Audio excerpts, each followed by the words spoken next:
Devotion துரத்துவீர்கள். லேவியராகமம் 26:7. துரத்துவீர்கள் அப்படின்னு கர்த்தர் அன்போடு நமக்கு ஒரு வாக்கு தத்துவம் தராரு.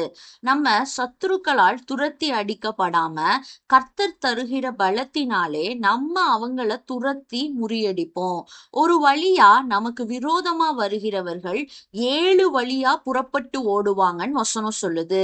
சேனைகளின் கர்த்தர் நம்மோடு இருக்கிறதுனால நமக்கு விரோதமாய் உருவாக்கப்படும் எந்த ஆயுதமும் வாய்க்காதே போகும்.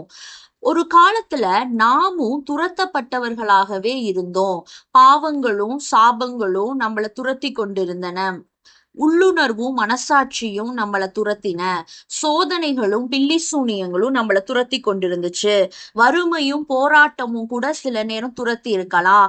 ஆனா ஒரு நாள் இயேசு கிறிஸ்து நம்மள சந்தித்தாரு. இந்த உலகத்துக்கு மனிதனாக வந்தாரு. துரத்தப்பட்டு கொண்டிருந்த நமக்கு அவரே அடைக்கலமும் பெலனுமானவரா ஆனாரு.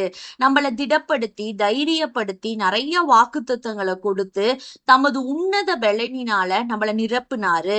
அதனால இனி நம்ம துரத்தப்படுகிறவர்களா இராம அசுத்த ஆவிகளை துரத்துகிறவர்களாக மாறிவிட்டோம்.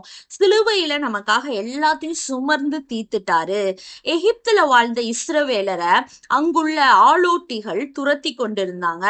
அடிமைகளாக்கி வேலை வாங்கிட்டு இருந்தாங்க. அவங்களுடைய ஜீவன் எல்லாம் கசப்பாகிறபடி கடுமையா நடத்தினாங்க. ஆனா கர்த்தரோ இஸ்ரவேலர்கள் மேல் மனதுருகி எகிப்தின் அடிமைத்தனத்திலிருந்து விடுதலையாக்கி வனாந்திரத்திற்கு கொண்டு போனாரு.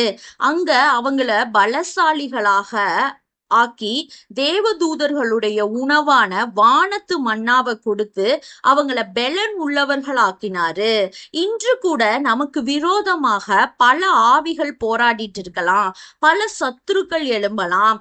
கர்த்தர் நம்மள பெலத்தால் இடைக்கட்டி நம்ம சத்துருக்களை நமக்கு முன் நின்று துரத்தி நமக்கு ஜெயம் கொடுப்பாரு.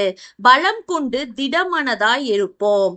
தேவனே, சத்ருவாகிய சாத்தான் மேல் ஜெயம் பெற எங்களுக்கு கிருபை தாங்க. ஆமேன்.